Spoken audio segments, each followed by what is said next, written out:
Hapon po sa ating lahat. Hallelujah. Ngayon po ay espesyal na araw, no? Hindi lamang po ng mga Pilipino, lalo na ng mga Chinese. Ngayon ay Kong Hei Pa Choy, no?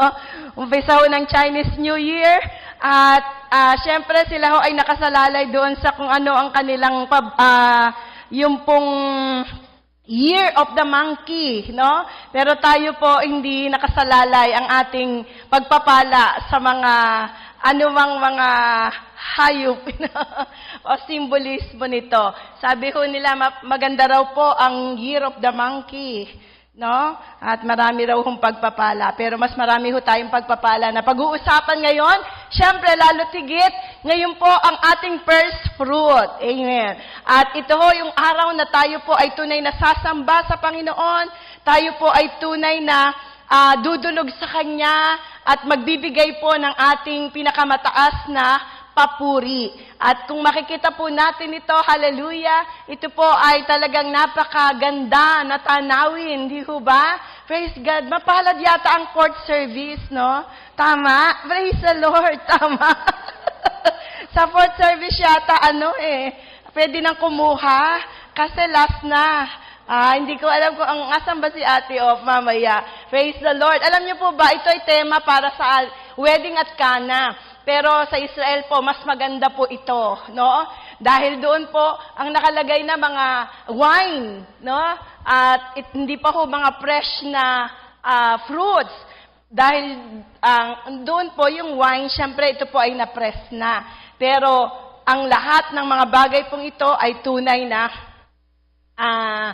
precious, ito po ay tunay na maganda na makita natin kung ano po ang significant nito, how the Lord wanted us to be blessed sa lahat ng mga bagay na Kanya pong mga nais na ipagkaloob sa bawat isa sa atin.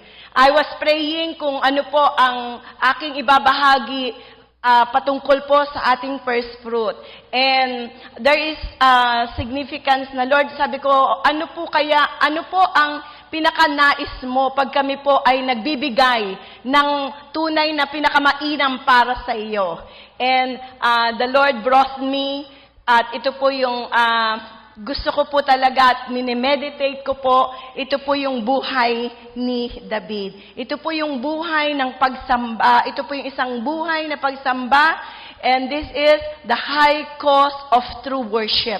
Ito po ay nais kong ibahagi sa atin, the high cost of true worship. Mamaya-maya po aakyat tayong lahat.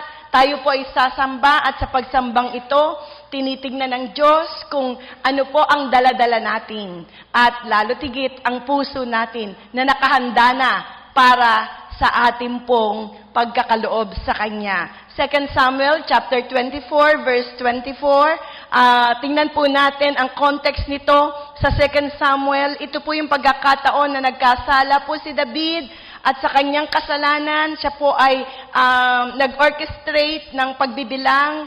Parang nagkaroon po siya ng survey kung ilan na ang kanilang sandatahang lakas. At ito po ay lubos na naging kalungkutan sa puso ng Panginoon. Siya po ay nagkasala, bagamat sila Joab, ayaw din po itong gawin sapagkat alam nila pasimula pa lang ang Diyos ay tunay na sumasama na sa kanila. At dahil po dito, ang Panginoon po ay nalungkot at nagkaroon po siya ng tinatawag na consequences. Ito po ang mga kaparusahan na siya ay pinapipili. Ito po yung kung paano siya ay mamimili. Sabi po sa 2 Samuel chapter 24 sa verse 13.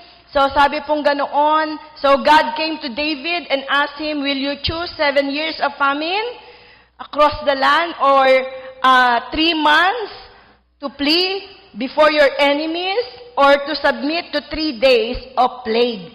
Kaya po, ito po ay kung pinapipili siya, 7 taon na famine.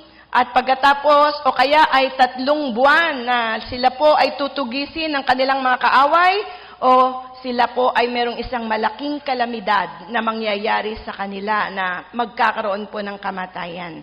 And you know what? Ang sabi ni David sa verse 14, David replied, but it is better to fall into the hands of the Lord, for He is great, and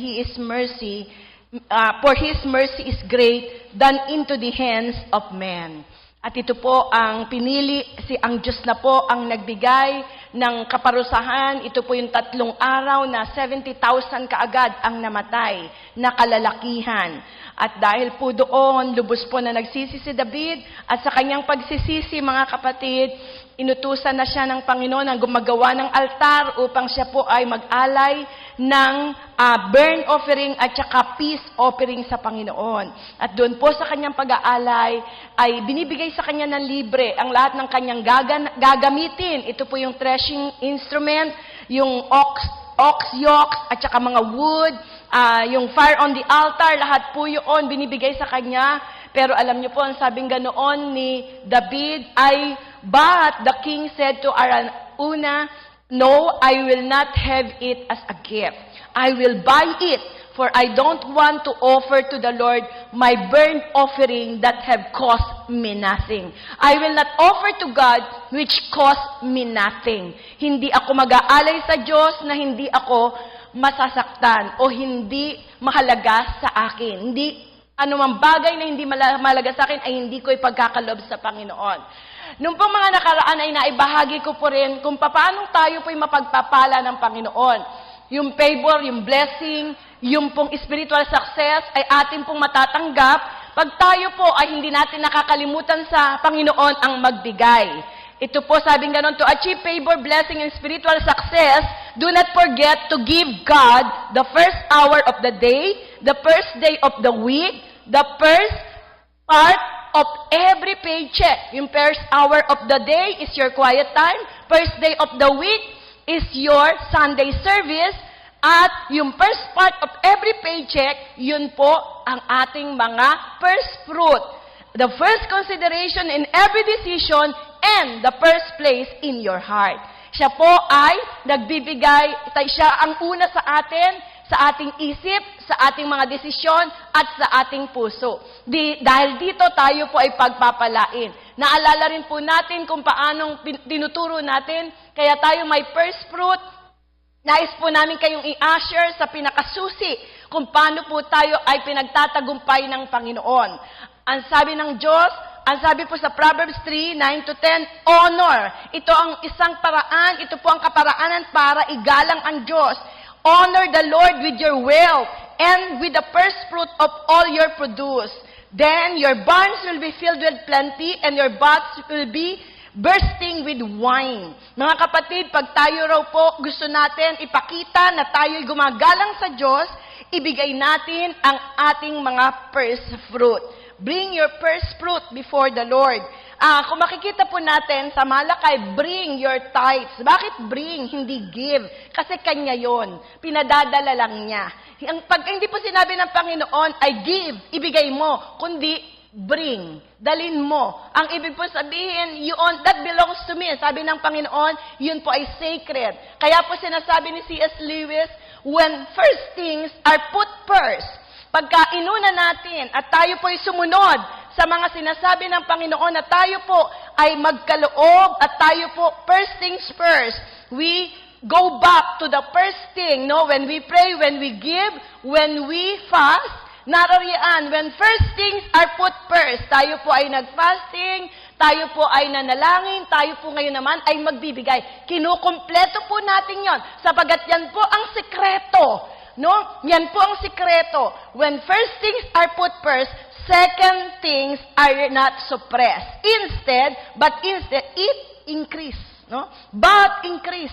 Mga kapatid, sabi pong ganoon, the first will command the next.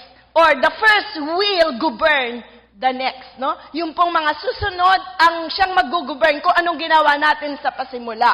Kaya nga po, pagka ang una, when the first things are put first, second things are not suppressed, but it will increase. Ito po ay mas lalo pang dadami. Kaya po sa Romans 11:16, for if the first fruit is holy, ito po ay in-honor natin ng Lord, talaga pong ibinigay natin ang karapat-dapat sa Panginoon. We have given our best. The lamb is also holy, and if the root is holy, so are the branches. Kaya mula po dito, tayo po ay isineseparate natin, sinasanctified natin, ino-offer natin sa Panginoon yung first fruit natin upang yung mga susunod ay maging banal at tunay po na ang kalwalatian at ang kapuspusan, ang pagkasi ng Diyos ay sumama sa bawat isa sa atin. Kaya itinuturo po natin, ginagawa po natin ang first fruit. At ito po ang susi sa ating pong prosperity. At yung prosperity yun hindi para sa atin, kundi ito po ay merong layunin. Depende po kung ano ang alam mo kung sa prosperity, pero kalooban ng Diyos nung nakaraang mga linggo, I convince you, my objective in sharing the Word of God is for you to convince that God wants us to prosper. Now, it depends kung ano ang ibig sabihin ng prosperity. Prosperity, brothers and sisters, is having enough of divine provision to complete a divine assignment. No? Financial blessing is not confided only to your need, but becoming an instrument of blessing to the hurting around you. Kaya kayo pagpapalain ng Diyos dahil kayo ay magbibigay at magpapala. You give not to get, but you give for you to become a blessing. You give for you to give. Hindi kayo yung you get. No! Hindi po yun ang prinsipyo ng Panginoon. Give, and it shall be given back unto you. Yes, kasi nagbigay ka, babalik ito. Pero sa pagbabalik na yun, it will become a blessing. You will become an instrument, financial blessing, na kung saan you will become an instrument of blessing to the hurting around you. Tayo po'y magiging kasagutan sa kanilang mga panalangin. Kaya nga po ang Diyos, nagbibigay siya ng tunay na kayamanan ng pagpapala sa mga tao na ipinapasa ang pagpapala niya sa iba. God does not have the trouble getting money to us. Alam niyo po, walang problema ang Diyos na ang Diyos ay tunay na tayo po ay pagpalain. Ang problema, pag yung pera nasa atin na, He has trouble getting money through us. No? Nagkakaroon po ng problema pagka yung pera nasa atin na. Now, God said to Abraham, anak, I will bless you and you will be a blessing. Galatians 3:29, if Christ then, you are Abraham's seed and the heirs according to the promise. And we always believe on what God has promised. And He promised us, we are co-heirs with Christ. And we are the heirs of Abraham. And that was promised. Sino man po ang manampalataya sa Diyos ni Abraham ay pagpapalain at kasama tayo doon. Hindi po ba ito ay isang pagpapala sa atin? Amen? Palakpakan nga po natin ang Panginoon. Hallelujah! Kaya kalooban po ng Panginoon na tayo pong lahat ay mapagpala. Kalooban ng Diyos na ginagawa natin ito, yung first fruit po natin, ibinibigay natin, at alam nyo, maraming mga patotoo ang nangyayari kung ano ang naging resulta ng kanilang pagkakaloob. Alam ko po ngayon, excited tayo, at sa excitement natin na yon, grabe lang kung paanong excited din ang Diyos kung paano niya itong ibabalik sa atin. Naalala ko po si Abraham nung naibigay po niya si Isaac. Sabi niya, now I know that you love me. And now, sabi niya, look what I'm going to do for you. In blessing, I'm going to bless you. In multiplying, I'm going to multiply you. Not only you, but all of your descendants that will follow after you. Mga kapatid, grabe po, na-overwhelmed po ang Panginoon. Nung ibinigay ni Abraham si Isaac, the dearest, and that is the joy of his old age, ibinigay ang pinakamahalaga sa kanya. At dahil dito sabi ng Panginoon, anak, kung nagawa mo yan, look what I'm going to do for you. Hallelujah. Kaya ngayon, excited din ang Lord. Kung excited tayo kung paano tayo magbibigay mamaya, aakyat po tayo dito, sasamba tayo sa Panginoon. Excited din po ang Panginoon kung paano niya tayo pagpapalain. I have so many stories to tell about how the Lord blessed me through the first fruit. At lubos po na talagang kung naniniwala kayo doon po sa mga himala-himala talaga. Minsan magtataka ka kung bakit meron pa akong pera. Samantalang ito na ibigay ko na. Kung bakit meron pang natira. Pero ito ay talaga pong inirelease mo na. Sabi ko ganun, Lord. Talagang ako po ay accountant. Pero hindi ko po maunawaan ang accounting ng Panginoon. Amen. Kasi hindi mo talaga siya makukwenta. You cannot outgive God. Hallelujah. No? Yun na po nung mga nakaraan, sabi ko, Lord, gusto kong ibigay yung pangarap ko. Nangarap ako na magbigay ng, ako number 1 na magbibigay ng first fruit. No? Hindi dahil yun sa yabang, kundi gusto ko lang po talagang, I want God to be surprised. No? Talagang it's one way na mapakita mo po yung you want to honor the Lord, no? And you really wanted, you desire na yung pag-ibig mo hindi yung pag-ibig mo, yung pagsamba mo sa Panginoon ay hindi nahuhuli. Hallelujah. Hindi yung leftover, hindi yung parang tira-tira, hindi parang tip lang. Ang nakalulungkot, alam niyo po, pag nagbibigay po ang madaming mga Kristiyano, parang tip lang eh. No? Ang iba nga hindi pa nagbibigay yung tithes niya, yung 10%. Pero napag-aralan po natin ito mga kapatid kung paano ang Diyos ay lubos na nalulungkot pagka po yung maliit na bagay na hindi natin maibigay, paano pa natin maibibigay ang mga susunod sa atin. Kaya po marami kung paano ang Diyos pagka naman tayo ay nagbigay, grabe po siyang magpapala.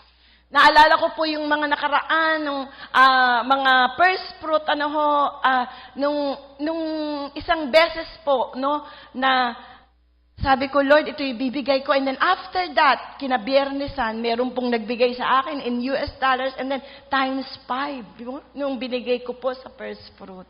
Nung makaraan naman, sabi ko, Lord, bibigay ko po ganito. And then after that, hindi pa dumarating yung first fruit, andyan na. Sabi ko, Lord, wala akong perang ganito. Pero dumating. Pagka dinisay mo talaga, pagdadala ng Lord eh. Pero titignan niya kung ibibigay mo talaga. Sabi ko, Lord, thank you. Meron na akong ibibigay. And then after that, meron dumating na naman. Di times 2 na. Sabi ko, Lord, hindi ko pa na ibibigay. Eto na kaagad. Pinalitan mo na. Ito na, binigay mo na kaagad. Yung pong aking ibibigay. And then, hindi pa po nakontento ang Panginoon. Nung oras pong yun, bago mag-first fruit, after no, 3 times, no? Kung ano yung ibibigay mo. Grabe lang po na sa maraming pagkakataon, tunay po ang Diyos ay matapat.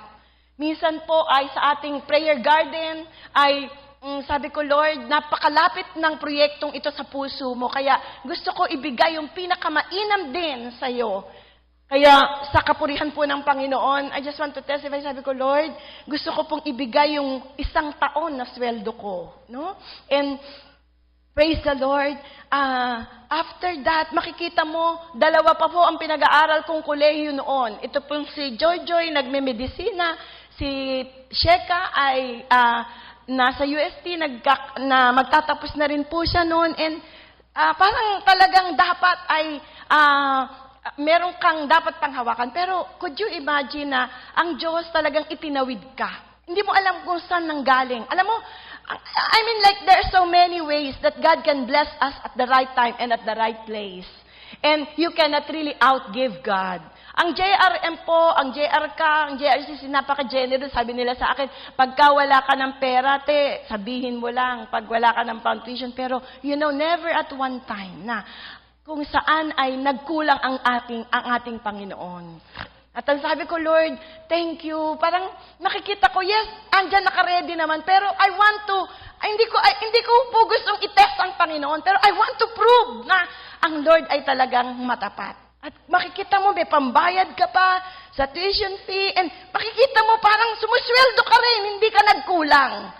Kaya ang lahat ng ito, mga pagpapala na inilalaan niya, lalo na pag natuto po tayo na sumamba at magkaloob ng pinakamainam para sa Kanya. Amen? Sapagkat karapat dapat ibigay ang pinakamainam sa pinakamapala, sa pinakamabait, pinakamabuti, pinakamahabaging Diyos. the Lord that is good, the Lord that is kind, the Lord who is merciful. Now, if ever the Lord would like to ask you this afternoon, na after, pag kayo ay umaakyat na dito at pagkatapos pag-akyat ninyo, ay ang Lord magsasabi sa atin, magtatanong sa ating lahat, what do you want? Anak, yung natuwa ako doon sa ibinigay ninyo. And then, ay magtatanong ang Panginoon, what do you want? Ano po kaya ang isasagot natin? Alam nyo, may 3 sagot po dyan. At yung unang sagot ay hindi ko po mairirekomenda. Okay? Ito po, pag tinanong tayo halimbawa, what do you want? Ito po ang unang sagot. Ito po yung what do you want? Kasi ang Lord po, pwede po siyang magsabi, no? You know, you only ask and I will give all the nations of the world. Hallelujah. Biruin mo kahit mundo, kaya niyang ibigay. Ano pa yung maliit, ano pa yung mga bagay na kung saan ay hinihiling natin sa Panginoon. Pero if the Lord is going to test us, what do you want? Pagkatapos, the Lord really had promised blessings because He is a generous God. The Lord is not a taker, but He is a giver. Our Father is a giver. Our Father is a generous God. Hallelujah. Napaka-generous niya na yung sa Bible, ang unang nagsabi, for God so loved the world that He gave. Siya yung unang nagbigay. Hallelujah. What do you want? Ang una pong pwede nating isagot, mga kapatid, ay hindi ko marirekomenda. I want more. You know, ito pong I want more, it's because you're thinking of grabbing and you're thinking of hoarding all the blessing. Na kung saan, halimbawa, ay naibigay sa'yo yun, and then, kahit yung tithes mo, hindi mo na maibigay. Marami pong mga mayaman. Bakit kung sino yung mayaman? Forgive me dun sa mga mayayaman na naririto. Sorry po, no? Pero, sabi nga gano'n, habang dumadami daw ang pera mo, mas lalo kang nagiging, mas lalo pong hinuhoard. Sabi parang, you know, being rich is just like drinking a salty water that the more you drink, the thirstier you become. Parang habang may pera na dumarating, mas lalo pa, it's money, money, money, money and everything. Nababago ang puso. Mga kapatid, ito yung pagka nag-hoard tayo, ito yung pagka iniisip natin ang ating mga sarili, I want more. And then, itong nagiging dahilan, kaya nalalayo ka na. No? Lalo pag lumaki ang sweldo mo, nag-pray ka sa Lord, Lord, i-promote mo naman ako. Pre-promote ka nga ng Lord, Lord, itaas mo naman ang sweldo ko. Tinaas nga ang sweldo mo. Pero nawalan ka na ng oras sa Panginoon, lumayo ka na, hindi ka na nag-service, tapos hindi ka na nagbibigay, wala na ang puso mo, hanggang sa ang lahat ng mga bagay na nakapaligid sa iyo, yun na ang iyong naging Diyos-Diyosan. Ito po yung isang bagay na ang tawag dito, greed, nagpapasimula. Ito po yung insatiable desire for more, whether you need or not. Kahit kailangan mo o hindi, parang bata, na pag ang bata, maraming regalo, bibigyan mo na siya ng regalo, ito para sa'yo, nakatingin pa rin siya doon sa ibang regalo.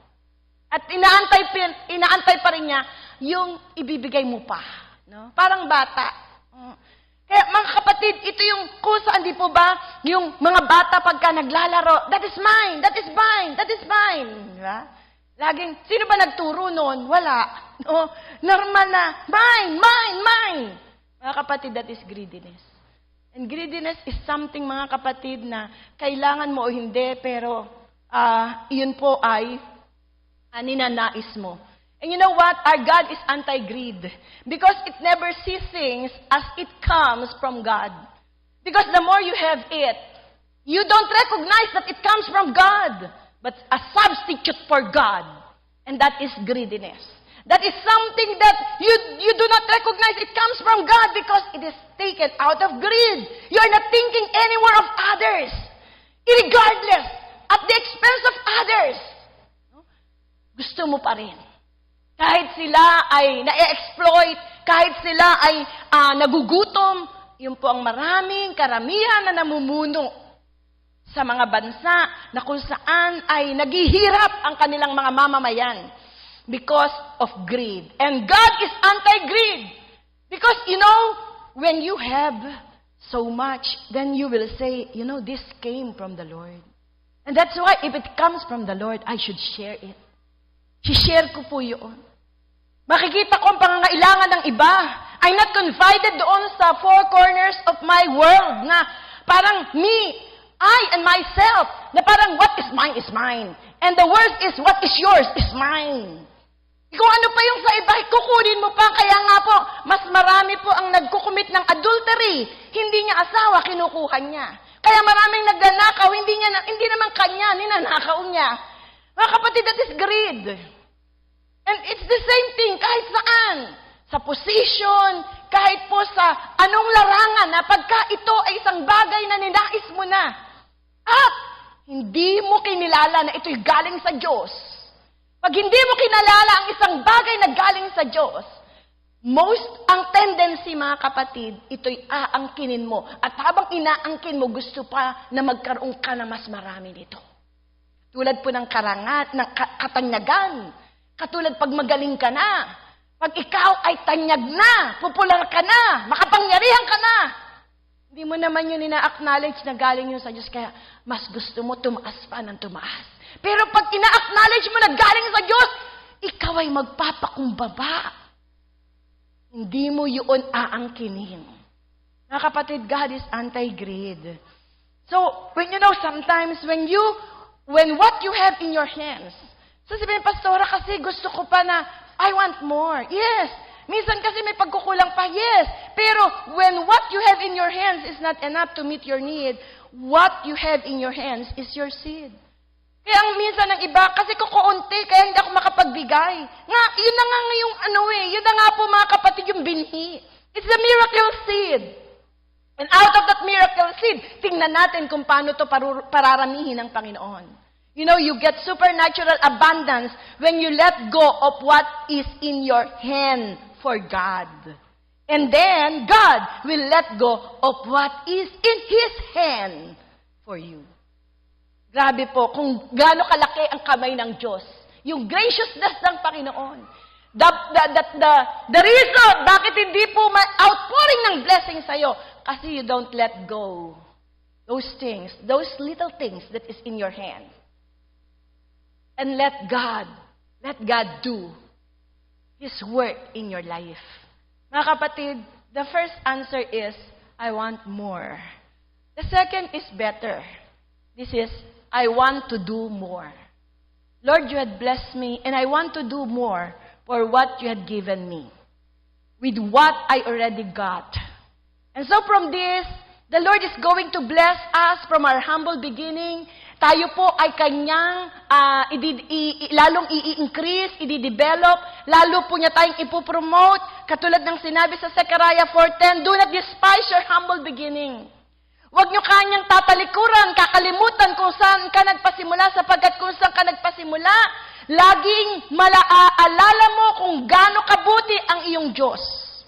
At dahil po dito mga kapatid, narariyan ang Diyos, sinabi niya, kung ikaw ay matapat sa maliit, ang Diyos ay pagpapalain ka sa malalaking bagay. Pasisimulan ka muna niya sa maliit.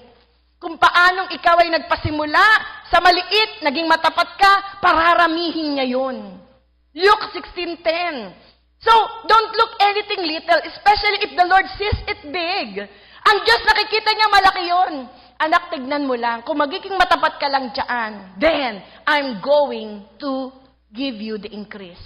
So, the second answer will be, Lord, I want to do more. And this is a better prayer. With what I already got, I want to do more. We really pray na mas marami pang estudyante ang ipagkatiwala sa atin ng Panginoon. That God can trust us more with many students because we want really to extend our help. We want to educate. We want to mold yung next generation so that they can be biblically founded in the fear of the Lord. Makikita po natin kung paanong as a result they will become the next leader with the fear of God, biblically sound, narariyan with the biblical na foundation that they have. Then they will become an asset into our nation. Mga kapatid, I want to do more. I want to do more with what you already got. At mula po dito, ang Diyos pinapaalala lang niya, anak, wala akong problema sa pagpapala. God doesn't care how many things you own. Kaya niya yung palamihin, kaya niyang palaguin, kaya niyang ibigay ang lahat. God doesn't care how many things you own as long as those things do not own you. Hanggang sa ang puntong ito, hindi ka magiging haharian o paghaharian ng mga bagay na nasa iyo. Those money and those things will not lord over you, but you're going to lord over them. Mga kapatid, money is a very, very good servant, but a very cruel master. Pag ang pera na ang siyang naghari sa iyo, ito na ang palatandaan ng ang pasimula ng iyong pagbagsak. At marami po tayong kwentong ganito. Na matatagpuan po natin kahit sila po ay mga leader, presidente, senator ng ating bansa. Saan sila napunta? They have all the wealth, the popularity, they have all the position, they have all the knowledge, but they don't acknowledge that it came from God. And they went beyond the parameter. Kaya nga, alam mo anak, God doesn't care how many things you own as long as those things do not own you. Kung yun ay hindi ikaw ang paghaharian, hanggang sa ito po ay nanaisin mo na at hahangarin mo na ang lahat. Mga kapatid, pero meron pong pinakamainam, and this is where I want to dwell, na sagot. Pagka tinanong po tayo ng Panginoon, what do you want? What do you want when I bless you? Alam niyo po, ang pinakamagandang sagot ay, I want you more. I want you more. Jesus, I want you more.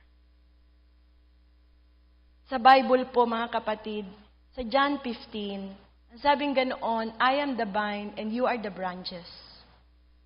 If you abide in me and my words abide in you, you shall ask anything and it shall be given unto you. Apart from me, you can do nothing. Katulad po ng mga vines na naririto, humihitik po ito sa mga bunga. Mga kapatid, nakadikit po yan doon sa mga branches. At sa mga branches na yan, nakadikit po yan doon sa kanyang pinakapuno.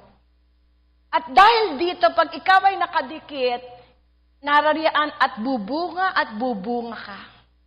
Makikita nyo, walang humpay na pagbubunga kasi ikaw ay nakadikit. Nandun ka. Alam niyo po sa Bible, ang ibig sabihin ng abide, ang ibig sabihin ng ang meaning ng abide, it means stay with me. If you stay with me, if you abide in me, if you stay with me, and I in you, you will ask anything, and it shall be given unto you. Mga kapatid, as if pag ang Diyos ay nagtanong, ano kaya, pag ang Diyos ay nagtanong sa'yo, ano ang gusto mo? What do you want? May we answer, Lord, I want to abide with you. I want to stay with you.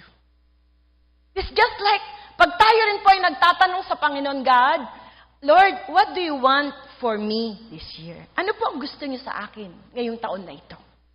Gusto mo po ba maging masipag pa ako? Gusto mo ba ganito, ganyan, and everything? Gusto mo ba regalong ganito and everything? Alam mo po ang sasagot ng Lord? I want you to abide and stay with me. Ito po ang isasagot ng Panginoon. Take me with you. Stay with me. Take me with you. At ito pong John 15, ang napakaganda pong halimbawa patungkol dito sa vine.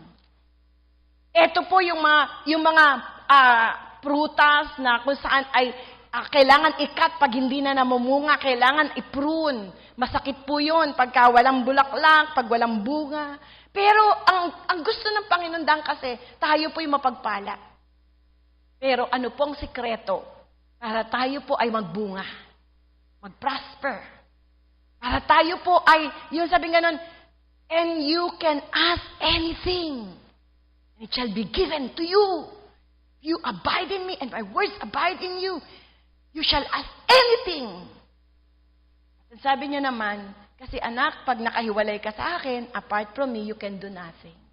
Pag nakahiwalay ka sa tangkay, pag nakahiwalay ka doon sa puno, sa baging, mga kapatid, wala tayong magagawa. May maganda pong verse, Psalms 27 verse 8. Si David po ang nagsabi nito, my heart come and say, come and stay with me.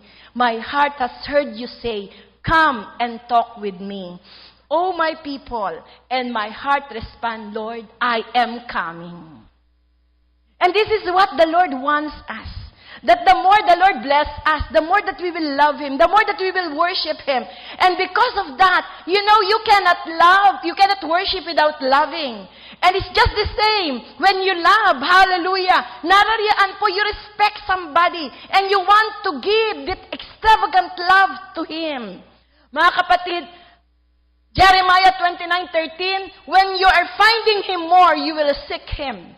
Sabi po ganoon, 29:11, hindi po ba? For I know the thoughts that I think towards you. They are thoughts of peace and not of evil, to give you an expected end. Then you shall call unto me, and you are going to find me. If you are going to find me, you are going to seek me. You are going to find me if you are going to seek me with all of your heart. Mga kapatid, ang lahat ng ito, pangako ng Panginoon sa sino man na inuuna siya. At ito po yung napakagandang sagot, Lord, I want you more. And then the Lord, it's just like, Lord, take me with you. Stay with me. Ito po yung nais ng Panginoon, just the same. Yun din po ang sinasabi sa atin ng Panginoon. And as a result, alam nyo, I prayed na, Lord, alam ko po, meron kang mga lingkod na kung pag-aaralan natin ang worship, kung pag-aaralan natin yung pag-ibig, pag-aaralan natin yung pagbibigay, may isang tao po nag-exemplify dito and it's worth na atin po siyang pag-usapan. Siya po ay si David. Si David po, the man after God's own heart. But David, brothers and sisters, is a man of worship. The lover of the presence of God. Although he is not perfect, and yet he was chosen as the man after God's own heart. In fact, he committed the 7 most grievous sin in the Bible. But yet, he was not called David, the man after God's righteousness, after God's holiness, but he was called the man after God's own heart. Mga kapatid, David, kung titignan po natin, there are 10 chapters that was allotted, and it relates to Abraham.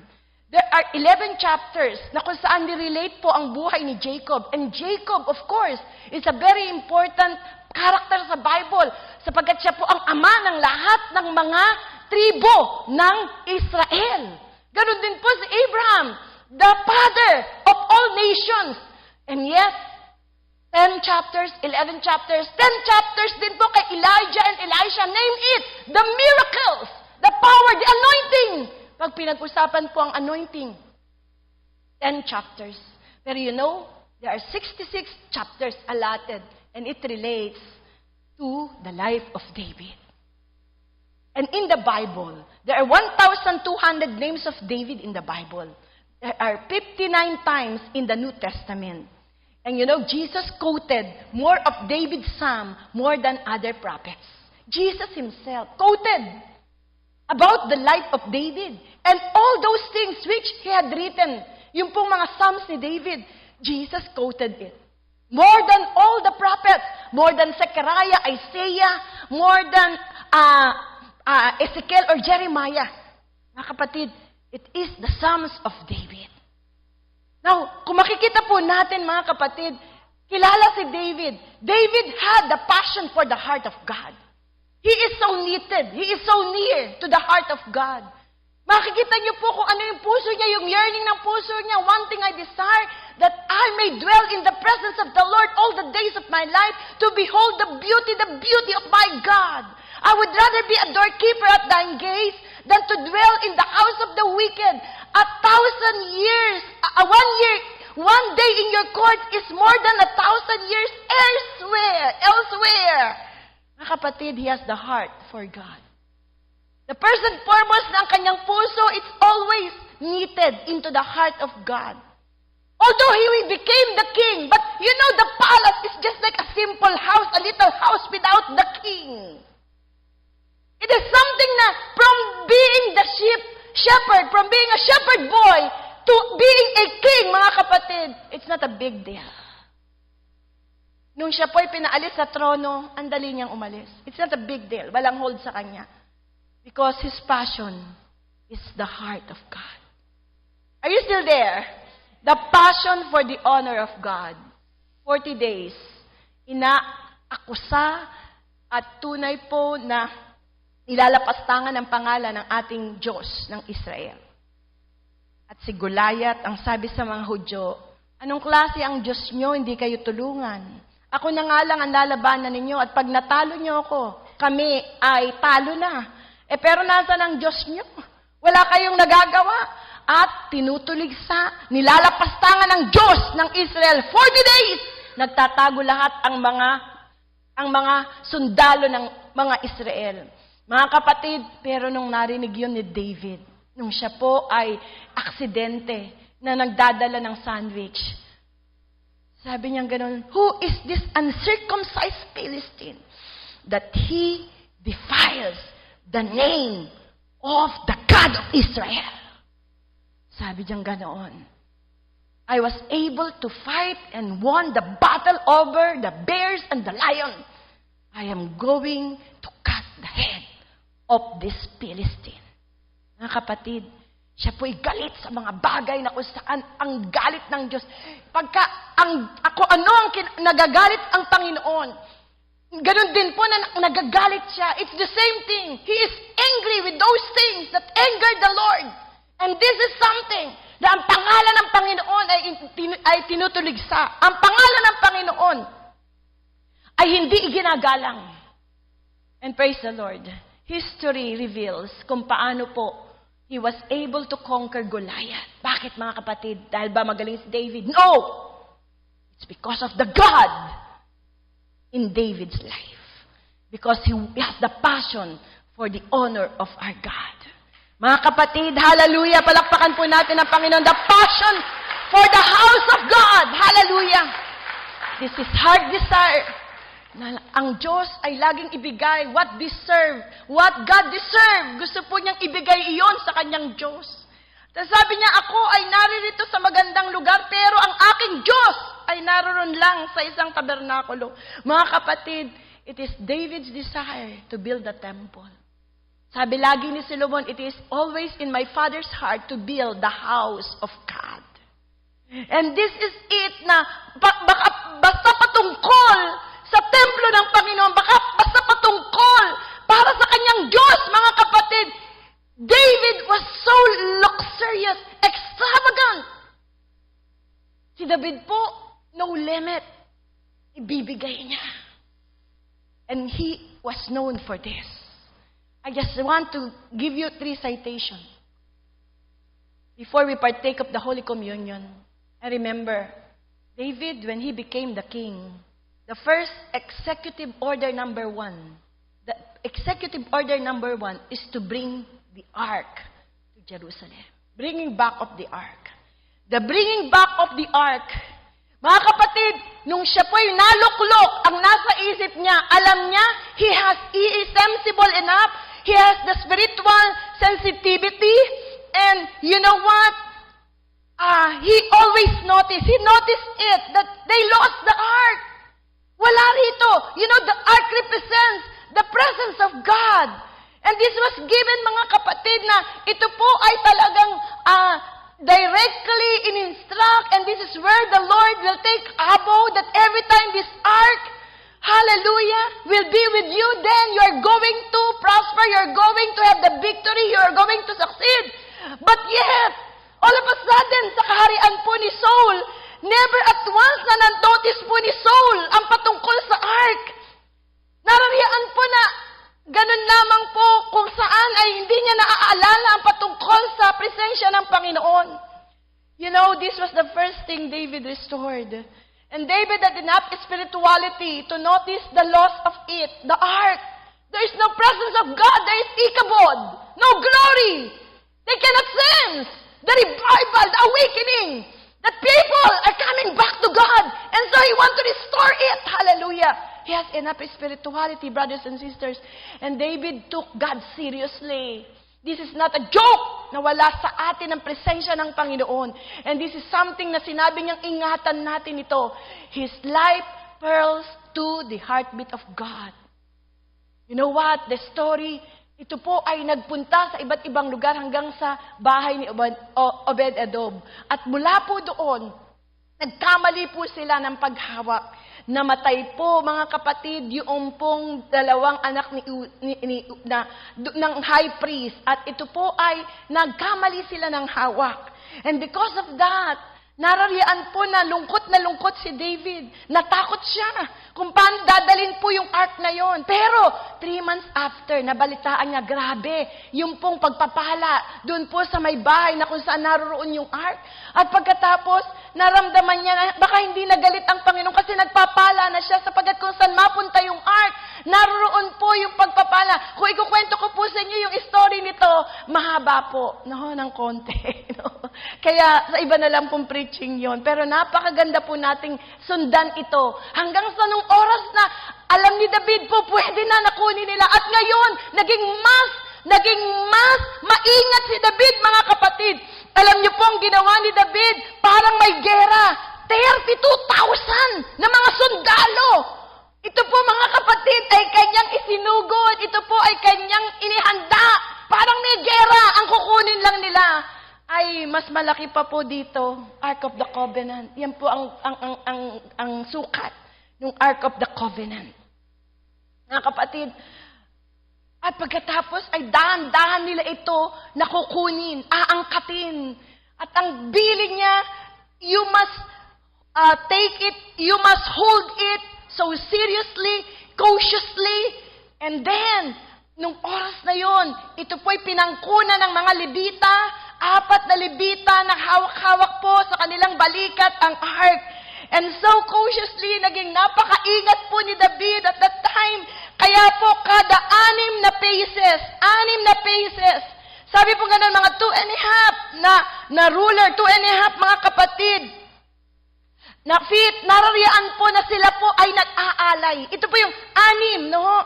6 na paces, no? Kung titignan natin, hihinto sila. Kada 6 na hakbang, hihinto sila. At pagkatapos, magpapatay ng ox, magpapatay po ng baka, magpapatay po ng mga tupa, at maghahandog. At sasamba sa Panginoon. And then after that, lalakad na naman ang 6 na paces, at pagkatapos ay sasamba na naman, nagpapatay na naman. How long will it take you? Mga kapatid, sabi po ganun, mga 33 miles ang layo po nung bahay hanggang sa Jerusalem. And so, sinabi po, pag kinalculate mo yun, divided by doon sa how many paces, with all those, kung gaano kalayo, it will take 2,400 na offering. 2,400 na beses sila na huminto. Could you imagine that? 2,400 na beses sila po nag-offering sa Lord. And very cautious siya. At lalo tigit na, mga kapatid, nung darating na po ito sa Jerusalem. Siguro po, makikita nyo kung paano pa rin sila nagpahinga. And hanggang sa ito'y darating na sa Jerusalem, it took them 78 days. 78 days, mga kapatid. Kaluluklok lang niya sa pagiging presidente. Pwede po siyang makriticize. Ano ginagawa ng presidente natin? Ayun, kinukuha, inaangkat yung Ark of the Covenant. Bakit hindi na lang niya iutos yun? Sayang yung araw. Hindi po ba pag ikaw naging presidente na, yung first 100 days mo ay i-evaluate kung anong ginawa mo? Pero si David, ang kanya pong tunay na inasikaso ay yung pagbabalik ng Ark. Kasama ng kanyang mga sundalo, kasama ng mga Levita, kasama ng mga singers, kasama mga kapatid na mga awit, ng mga taga-ihip ng trumpeta. Hallelujah! Ito po ang ginawa ni David. Executive order number 1, to bring back the ark. Naalala niyo po ba, sabi ni Miriam Defensor noon, nang pag siya tatakbo, presidente, lahat ng korap, yun ang una muna niyang aasikasuin, executive order number 1. Ipakukulong niya ang lahat ng korap. Si Joseph Estrada, executive order number 1 niya ay paalisin si Gordon sa Subic. Yan ang executive order number 1 niya.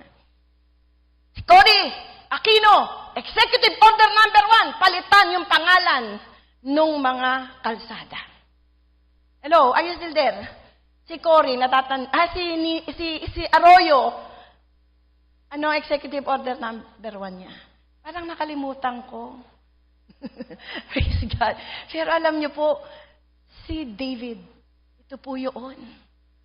At narariyan po nung oras na yon, makikita ninyo kung paano na, nung nasa Jerusalem na, grabe!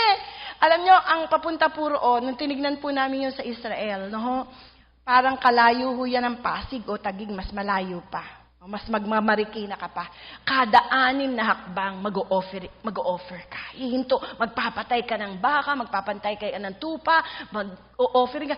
Grabe po yung dumanak na dugo ng oras. And then, ito po ay hili. Kasi ang Jerusalem po, the city on a hill, no? At ito po ay hili from Mount Olives. Papasok ka sa Jerusalem, mga kapatid.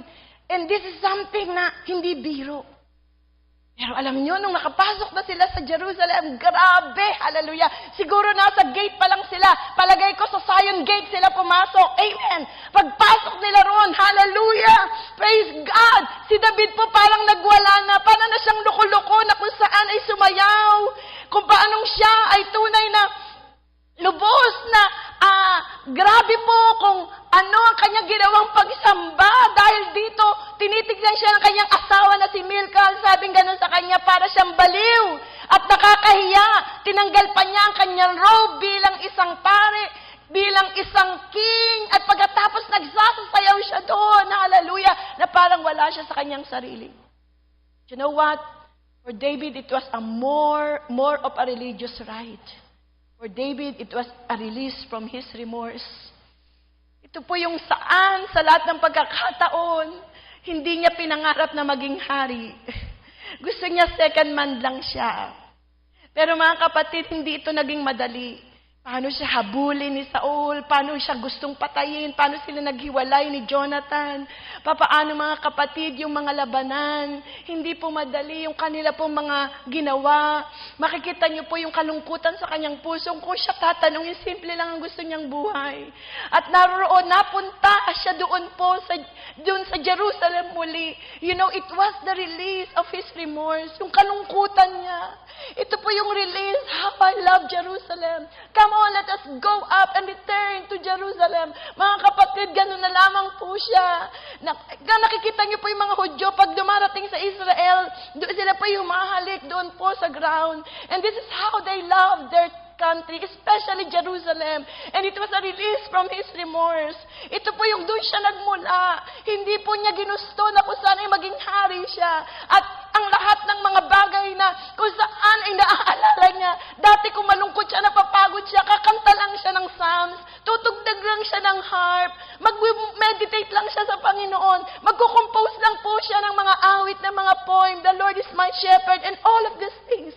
Mga kapatid, it's a different story nung siya po ay napunta doon po sa kampo ni Saul at pagkatapos ay naging hari. Nabago po ang lahat. And so he danced, and it was the restoration of his joy after repentance. Kagalakan na kung saan alam niya, ang Diyos ay pinatawad na siya. Kung nagkamali siya, Lord, I don't mean it. I don't mean. It is the liberation of the whole person from the fear of having offended the Almighty. I don't mean to offend you, Lord. It is that I do not know how to carry the ark rightly. Hindi niya alam kung paano po ito talagang papangkuin, dadalhin. And yet, after that, naapis po siya sapagkat hindi na galit ang Diyos. Hindi na po galit ang Panginoon. And that is the expression of His extravagant worship. Oh, brothers and sisters, tinutuya po siya ng kanyang asawa. At nung sinabi sa kanya, you are like a fool. So, sabi niya ganon, do you know that your father is the one who, the Lord of Israel is the one who had put me in this position, in replacement to your father. At sabi niya ganoon, what I'm doing, something na hindi ito kaaya-aya sa iyong harapan. But, so I'm willing to act like a fool in order to show my joy in the Lord. You're asking me why I'm doing this. I'm doing this, acting like a fool, in order to show my joy in the Lord. Dahil gusto ko siyang purihin, gusto ko siyang sambahin. And with that extravagant worship, could you imagine, yung grabe yung offering ni David. Grabe. 2004 na. Hindi po yung iisang oxen na kinakatay at saka lamb. It is an offering, full offering. Peace at saka burn offering. Mga kapatid, grabe yun. Could you imagine that? Tayo, kada isang taon lang natin ginagawa ang first fruit. Pero itong sinabi, kada 6 na hakbang. Grabe. Para po yung presence ng Panginoon ma-redeem, ma-restore sa kanila. So sabi niya, why are you asking me why I'm doing this with this my extravagant worship? I am willing to act like a fool in order to show my joy in the Lord. Yes, and I am willing to look even more foolish than this. Sabi niya, ganoon, kaya kong tanggapin. Tawagin ninyo ako na even more foolish than this. Just for me to show my worship before the Lord, just for me to express the joy that is in my heart. But you know, I will be respected by the girls of whom you spoke because I'm worshiping my God. Mga kapatid, mula po dito makikita ninyo kung papaanong si David, how extravagant, kung papaano po siya sumamba, kung papaano po siya mag-offer, kung paano po siya magbigay, hallelujah, irregardless of what. And this is how David really wanted to show his worship with an offering, with a heart that is so generous before his king, before the Lord. Hallelujah. And you know, the second thing maalala ko po, the water from the well of Bethlehem. After this incident, that was the time na sila po ay na-held captive ng mga Philistines. At dahil po dito yung Bethlehem ay na-occupy. Sa Bethlehem po, naroon yung well.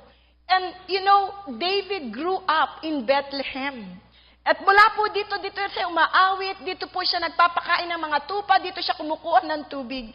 Kaya habang nasa labanan, sila po ay nasasakop ng mga Philistines, narariyan po na nangarap siya. Sabi niya, how I wish that I can drink of that water from the well of Bethlehem. Sabi niya ganoon, wish ko lang, sana makainom ako ng tubig na galing doon sa balon sa Bethlehem. At narinig po yun ng kanyang 3 mighty men. Nagtinginan sila. Come on. So, narariyan po yung wish ng kanyang hari. Hindi po ito command. It's different when the king command. It's different when the king give his command and then you follow it than the wish that you did it. Wish, it's just like a wish. Pero mga kapatid, ito po ay kanila po silang nag-jeopardize ng kanilang buhay, isinulong po nila ang kanilang buhay, isinuong nila ang kanilang buhay, amidst doon sa mga Philistines na nakapasakop sa kanila. So hindi natin alam paano sila nagtago, paano sila talagang pumasok sa teritoryo ng kaaway para makakuha lamang ng isang basong tubig. And successfully nakuha nila. At in-offer po ito kay David. Nagulat si David. Sabi niya ganoon, ginawa ninyo ito. Sabi ganoon ni David, but he refused to drink it. Instead, he poured it out before the Lord. Sabi niya, no, my God, he exclaimed, I cannot do it. This is the blood of this man who have blessed their lives.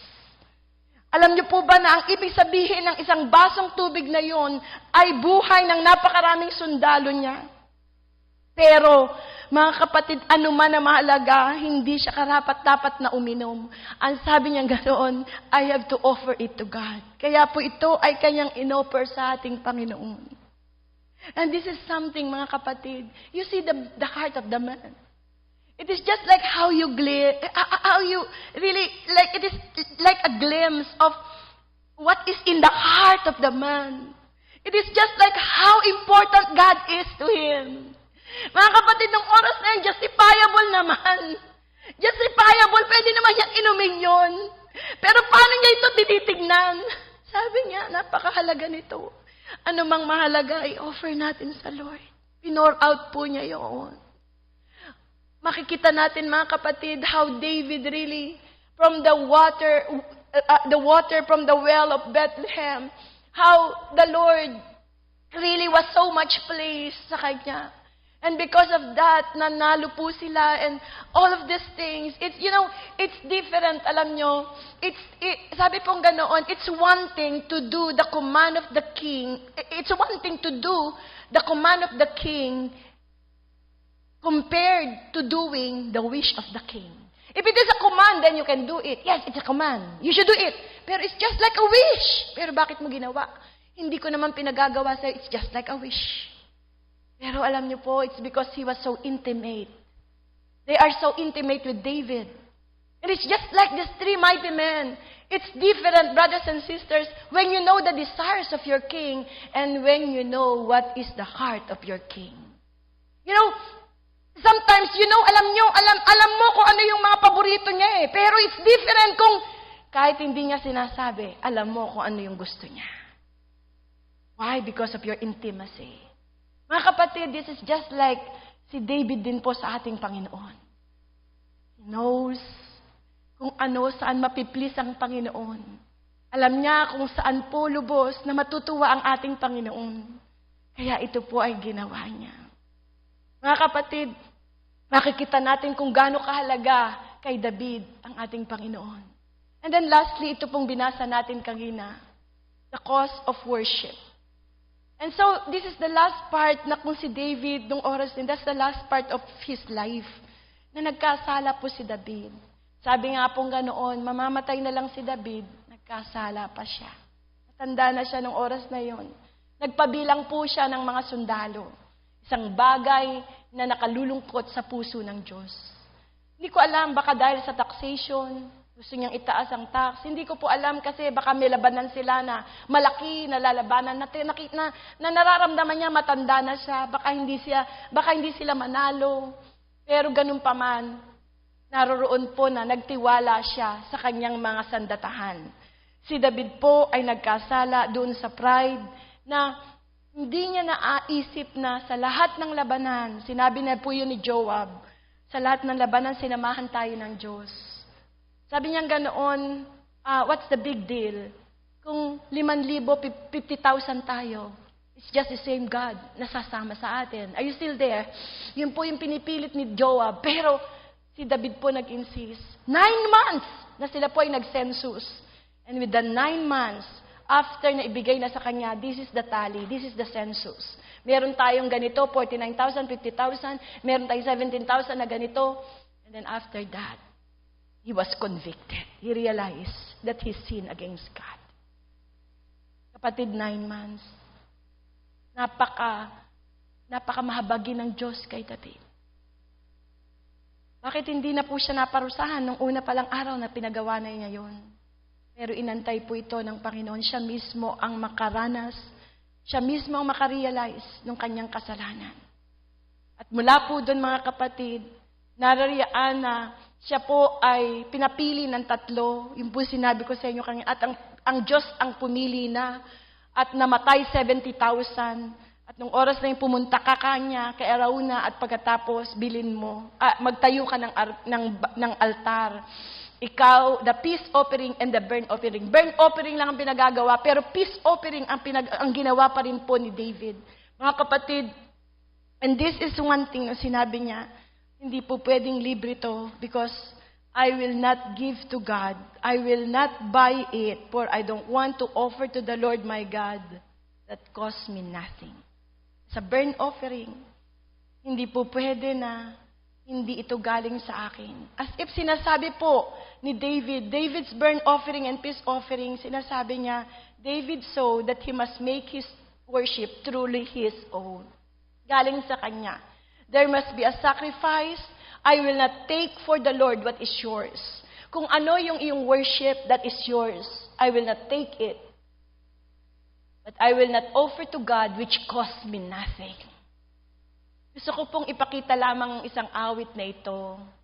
At mula po dito ay ma-internalize natin kung papaano po ang puso ni David. And this is the kind of heart na gusto ng Panginoon. Naunawaan po natin, grabe kung papaanong siya'y nagkalob sa atin. And so that He deserved the sacrifice that belongs to Him. Mga kapatid, ito po ang pinakabuod at kwento. Ito pong the cost of worship. When David said, I will not offer to God which cost me nothing. Hallelujah. Pakinggan po natin. Hallelujah. And may we internalize habang ito po ay ating pinakikinggan, habang kung pwede nating sabayan, mga kapatid, ay tingnan po natin ang ating mga sarili. Lord, give me a heart like David, that I will not offer to you something which cost me nothing. Amen. Praise God.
Palakpakan po natin ang Panginoon. Hallelujah. May this become our prayer, just like David. Lord, is life so dear? Is honey so sweet? It's just like how far and up to what extent that we would like to give to God what is the best. Something that is worthy, something that He deserves. You know, when David said, I will not take for the Lord what is not mine. Hindi ko ibibigay yung hindi sa akin, kundi yung galing sa akin. It is with my own heart. It is with my own service before the Lord. Tama po yung sinabi ng isang quotation, we have only one life that will soon pass. But what has only done for Christ will last. Brothers and sisters, David realized his sin affected the nation. He was so humbled. He was humbled, and that caused him to humble down before the Lord. And to David, the cause did not matter. It was what would please the Lord. I do not know. Pero nung oras na yon, katulad po nung tubig na ibinigay sa kanya naman eh. Kung siguro po sa atin yon, sasabihin natin blessing. O kaya po, binibigay sa'yo ng libre. Pero sabi niya ganun, hindi. You know why? Because a glimpse in the heart of David, you would see, there is such a repentance. There is something na kung saan ang sabi niya, maraming buhay ang nabuwis dahil sa aking kasalanan. And this life is not even enough. So sinasabi niya sa Lord, Lord, ako naman po ang nagkasala, pero bakit pinapatay ang mga tupa, ang mga sundalo? Bakit namamatay ang mga kalalakihan? 70,000 of them. Kung kayo po si David, sabi niya, Lord, how I wish na ako na lang po ang kunin ninyo. Kunin niyo na lahat din ng pamilya ko. I'm willing to offer. Pero napakamahabagi ng Diyos sa kanya. At nung oras na binibigay sa kanya, siguro po, isa pong pagano, Gentile, itong Jebusite, itong si Arauna. At ang sabi sa kanya, kunin niyo po. Nagpatira pa po yung si Arauna sa kanya, ang hari, sa hari. Kunin niyo po lahat kung anong gusto niyo. At huwag niyo na pong bayaran. Gamitin niyo po kahit ilang baka, kahit ilang tupa, lahat po. Gamitin ninyo. Sabi niya, hindi. Kasi kahit yung buhay ko hindi sapat para bayaran yung nagawa kong kasalanan. Mga kapatid, kaya sabi niya, I will not offer to God which cost me nothing. And could you still remember what cost the salvation that we are enjoying right now? It is with a high cost. And that cost the life of the Son of the living God, our Lord Jesus Christ. Ito po yung kung saan David worship cost him something. It is a sacrifice, a burnt offering. A sacrifice that cost nothing is not a sacrifice. Bakit tinawag? Kung wala sakripisyo, tapos tatawagin mo sakripisyo, ano yung tawag doon? Worship should not be cheap. Pag tayo'y sumamba sa Panginoon, mga kapatid, sana hindi mura. Parang the sacrifice that brought me into that fellowship with the Father was very costly. Very costly po yung binigay ng Lord. Hindi po sinasabi, it cost the Son of the living God on the cross. Hindi po sinasabi ng Lord na bayaran natin, hindi kaya. Katulad po ni David, hindi niya kayang bayaran yun. Pero at least he wanted to sacrifice and even pay whatever the cost. It doesn't matter. There was once a man na kung saan nagtatanong lagi yung anak niya na sinasabi sa kanya, Tay, bakit po kada manganganak yung ating mga baka, yung ating mga tupa? Bakit po kayo nagbibigay? Tas ang daming yung magbigay. Bakit po palagi? Kada na lang ano magbibigay kayo? Sabi niya, anak, gusto kong sabihin sa iyo ang isang sekreto. Sabi niya, anak, hindi talaga tayo mayaman. Dati tayong mga alipin. Tayo'y mga alipin noon at tayo'y tagapag-alaga lang. Pero merong tumubos sa atin. Merong nagbayad ng lahat ng ito. Dahil dito ay napasa atin ang lahat ng tupang ito at ang lahat ng mga bagay na nasa atin ngayon. Karapat-dapat lang na yung tumubos na yon. Nagpalaya sa atin. Hindi na tayo alipin. Tayo'y naging mayaman. Nagkaroon ng pabor. Karapat-dapat lang na alalahanin natin siya. At ibigay sa Kanya. Ito'y pag-alala lang. Pag-alala lang, hindi pa ito kabayaran. Pag-alala lang kung kanino nang galing ang pagpapala. Brothers and sisters, 2,000 years ago, tayo rin po mga kapatid ay mga alipin. Until Jesus came and Jesus redeemed us when He died on the cross. Tayo rin po mga kapatid ay mga alipin nung hindi pa tayo nakakilala sa Panginoon at hindi natin natanggap yung benepisyo ng krus ng Kalbaryo. Alipin tayo ng ating mga kasalanan, ng mga bisyo. Alipin tayo, kapatid, ng kahirapan. Alipin tayo ng sarili natin, ng mga buhay. Alipin tayo ng masamang pag-uugali. Alipin po tayo, mga kapatid, ng lahat ng tanikala sa ating buhay. Walang kapayapaan, walang direksyon. Pero may tumubos sa atin. At ang pagtubos niya, hindi lang po katulad ng basong yun, hindi lamang po katulad ng kung gaano kahalaga. Mga kapatid, ang pagtubos niya, binigay niya ang kanyang bugtong na anak. And that's why we are offering to God. That's why there is a first fruit. Sapagat siya ang una na kung saan ay itinalaga at pagkatapos ay nabuhay na maguli. Siya po ang naging kabayaran ng lahat sa atin. Bakit ka nagbibigay? Mga kapatid, hindi pa sapat maging ang buhay na ito. And yet, sometimes when you worship God, it doesn't have any sacrifice. It is just like how Kip is your God. Kung gaano parang ang mura ng ating Diyos. Minsan nga po, pag nagbigay tayo sa Panginoon mga leftover, para siyang waiter. Binibigyan mo lang siya ng tip. Hindi po yung karapat-dapat na inaalala natin siya. Kung ano yung natira, yun ang binibigay natin sa waiter. Ladies and gentlemen, our God is not a waiter. And He deserves the best. That's why, mga kapatid, it is something na ako po, I'm really offended every time na may malalaman po ako yung isang taong ito hindi nagtitithes. Sorry for my term, but that is the highest form of arrogance. If you're saying that you don't need the protection, you don't need to trust God. That is the highest form of arrogance na, Lord, I can live it by myself. And I do not need you.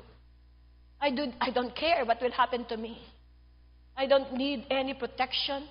I don't need any, whatever. Even the devourer.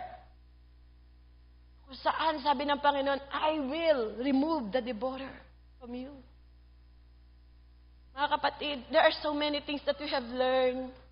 But you know, this is something. Why are you giving me? Nagtatanong po ang aking anak, Mami, ang laki ng bibigay mo. Sabi ko, anak, kulang ito, anak. Kulang ito. Lalo nakakilala tayo sa Panginoon, yung salvation natin. Kung paano tayo pinagpala ng Diyos, kung paano kayo nakapag-aral, sa pang-araw-araw na proteksyon sa lahat ng ginagawa ng Panginoon. Ano ang meron tayo na hindi galing sa Diyos, lalo na po kami na lingkod ng Diyos. Kaya kaming mga lingkod ng Diyos, sabi ko, hindi pwedeng 10% ang tithes namin kasi po kami mga leader. Kayo, kung halimbawa po, kayo miyembro, hindi pwedeng pareho lang tayo, kailangan mas mataas kami dahil kami tagapagturo. Mga kapatid, in all of these things, ang Lord gusto po niya na kung saan ay ibigay natin yung pinakamainam. Bakit? Ano meron tayo na hindi galing sa Diyos? May trabaho ka, kapatid, manghihina ka lang, magkasakit ka lang, mawala lang yung lakas mo, wala na yung trabaho mo. Ano pinagmamalaki na? Ano bang wala tayong pwede ipagmalaki? Pero ito po yung uri na kung saan ay pagpapakumbaba. Ito po yung kababaang loob na gusto ng Panginoon. The sacrifice that brought us into the fellowship of the Father was it was very costly. And you know what? Si David po, after that, nung siya po pinatawan na ng Panginoon, ibibuild na po yung temple. Narariyaan ito po yung David's love offering. Because of his great love for God's house, David set aside a liberal offering from his own personal treasury, sarili niyang pera. Liberal! You know, it is something, brothers and sisters, na you cannot limit it, no? Makikita po natin yung perfect heart offering ni David sa Chronicles 29, and David gave his love offering for God's house. At sinabi rin niya, who among you? Kaya po, sumunod din yung mga leaders niya, yung mga family, yung mga captain, yung mga rulers, nag-respond ng free will, wholehearted offering with a perfect heart. They offered willingly to the Lord with a perfect heart. Na-impluensyahan po sila ni David. They were challenged. Billion of dollars, mga kapatid. At yung multi-billion dollar offering ni David, King David set aside from the spoils of war, gold, silver, brass, and iron to build the temple. 40 years na siya naging president, naging hari. Mga kapatid, lahat ng kanilang mga pinanalunan, lahat ng kanyang mga nakuha doon sa treasuries, doon sa kanyang personal na pera, lahat ng mga bagay na ito, narariyaan that he offered it to build the temple. The value of the gold for this offering was equivalent to 100 billion US dollar. Ito po ay yung noong pang-unang panahon.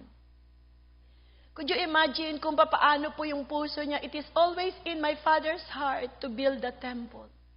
And there's nothing na kung saan ay iniwan siya. How I pray na lahat na maging presidente ay ganito. Walang kukunin sa kaban sa kaban.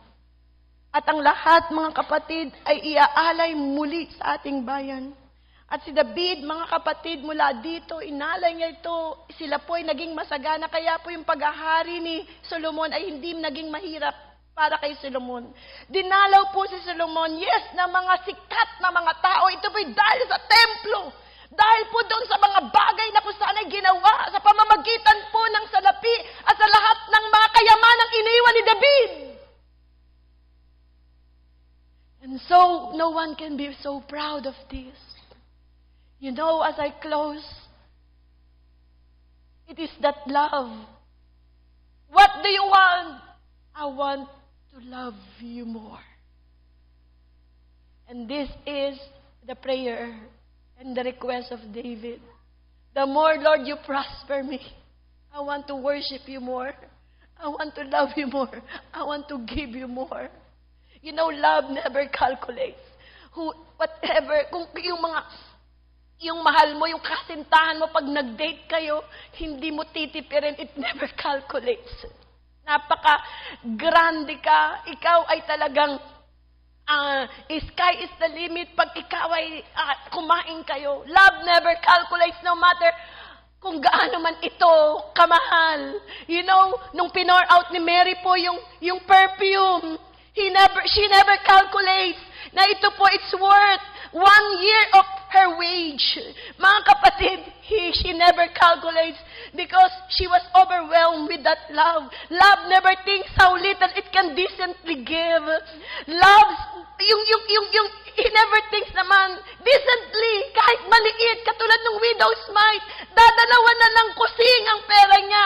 Yun ay nangangahulugan na wala na siyang kakain, mamamatay na siya. Pero in-offering niya, mga kapatid, love.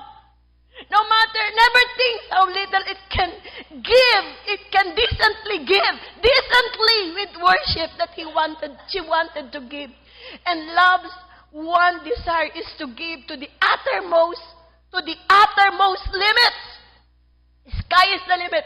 It refuses to count the cost.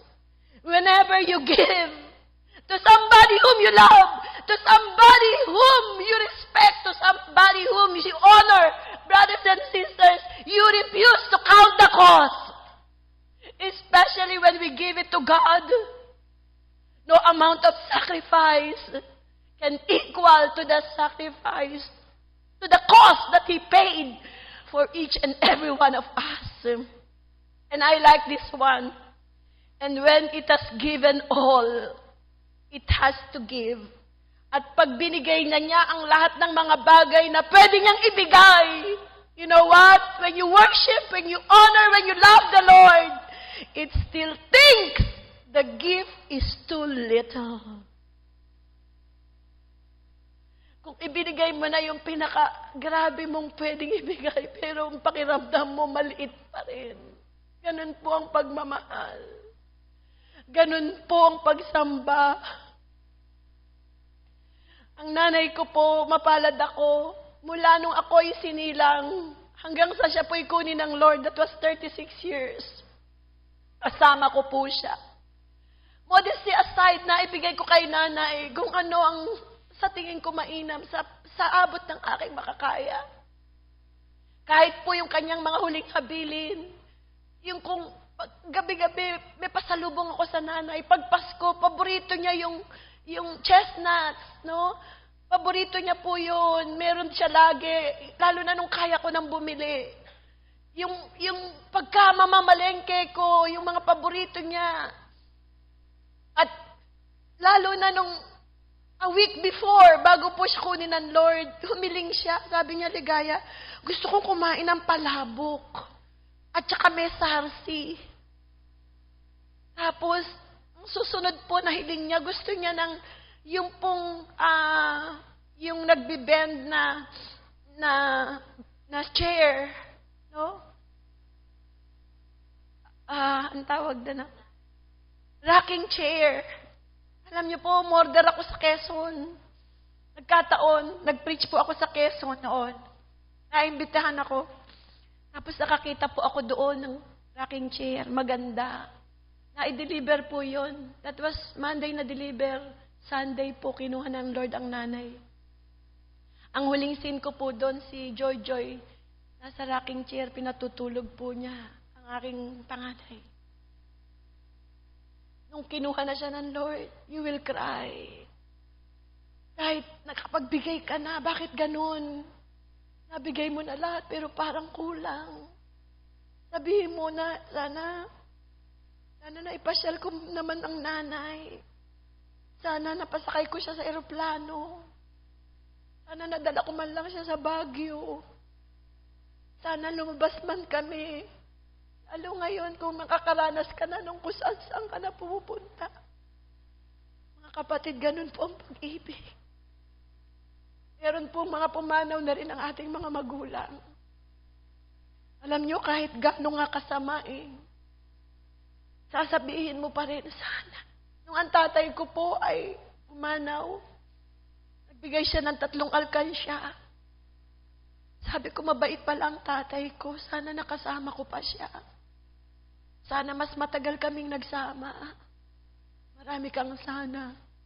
Kahit naibigay mo na yung pag-ibig, parang kulang pa rin. Mga kapatid, ito po ang puso ni David. Ito yung puso na kung saan nais mong ibigay ang pinakamainam. Ito yung puso na sumasamba. Kaya po alam ko ang pamilya natin dito sa JR. Habang binababa po namin ang mga bagay na ito po ang magdadala sa atin sa mas masaganang buhay, matagumpay na buhay. Isang buhay na kalugod-lugod sa Diyos, na pag ang Diyos ay hindi mo ginipit, pag ang Diyos ay hindi mo pinagdamutan, hindi kanya pagdadamutan. Pag ang Diyos itong buhay po kulang, kami po na naglingkod sa Lord, nag-full time, kulang po ito. Kulang nga sa salvation, tas ginamit ka pa. Ginamit ka pa. Nagiging instrumento ka pa sa salita niya. Mga kapatid, ang lahat ng ito ay kulang. Kaya nga po, sabing ganoon ni David, I will not offer to him which cost me nothing.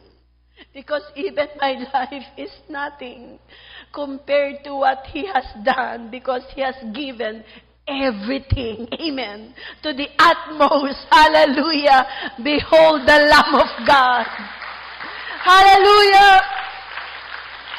Hallelujah. We are going to worship the Lord tonight. We will come before Him. The only song na kung saan ay aking inaawit ay, Lord, here I am to worship. Here I am to bow down. Lord, I bow down unto you. I worship you. Panginoon, sa mga ibibigay po namin ngayon, sa aming pagsamba sa iyo, nawa ay makita mo, Lord, kalakip nito ang puso na nagmamahal, ang puso na nais sumamba, Puso na nais ka na igalang, kilalanin. Ikaw na may akda ng lahat, pinanggalingan ng lahat sa buhay namin. Ikaw, O Diyos, ang may-ari ng lahat. Panginoon, salamat din. Pinaalala mo sa amin, O Diyos. O Diyos, Ikaw, Lord, ang aming Diyos. Ang sakripisyo ng aming Diyos ay hindi mura. When we worship the Lord, our worship must not be cheap. One time, ako po ay umaakyat sa isang bundok. 2 bundok ang aking aakyatin. Doon ako magka-quiet time. Tapos hingal na hingal ako pagdating ko na po doon sa bundok sa ituktok. Tapos sabi kong gano'n, pwede naman ako mag-pray sa baba. Bakit ba ako maakyat dito sa taas? At alam mo, isa lang naman ang intensyon nagsasabihin ko. Isa lang. Alam niyo po, umupo ako doon. Sabi ko, Lord, I love you. That's it. Gusto ko pong sabihin sa pinakamataas na tuktok na ito ng bundok na sabihin sa'yo, Panginoon, mahal kita. And then there was a whisper in my spirit. And that was the time the Lord told me, you know, my child, my presence is not cheap. The glory of the Lord is not cheap. Bagamat libre ito, anak, hindi ito mura. Anak, ang presensya ko hindi mura. When I cried, totoo nga, Panginoon. Hindi mura, hindi po, libre po ang lahat ng ginawa ng Panginoon, pero hindi mura. Kaya po libre, alam niyo po, wala pong po pwedeng ipantay na kabayaran. Walang pwedeng makapagbayad. It's not enough. It is not even enough. What Jesus, we cannot pay what Jesus did on the cross for you and me. Hallelujah. Panginoon, kami po ay lumalapit sa iyo ng may kababaang loob even as we prepare to worship you, O God, and to give our first fruit, the best that we can give you. This is, Lord, the expression, a token of our affection and love for you. How we wanted to honor you and to worship you. This is an expression, Lord, and a token. We are saying you are not cheap, Lord. Panginoon, you deserve it, oh God. You deserve the best. Oh dear God, we are not going to offer unto you which cost us nothing. We are not going to sacrifice something which is not sacrificial for us. And Lord, as we offer to you, Lord, our burnt offering and our peace offering, hallelujah. Lord, in any way, I know, Panginoon, kami pong lahat ay tinubos na redeem, kami pong lahat ay pinalaya, kami pong lahat, Lord, ay nilinis. O Diyos, sa pamamagitan nito, Ikaw ay malulugod. So here we are, Lord. We just want to come unto you. We just want to worship you. Here I am to worship. Here I am to bow down. Shall we all arise, even as we worship the Lord? Hallelujah, hallelujah, hallelujah.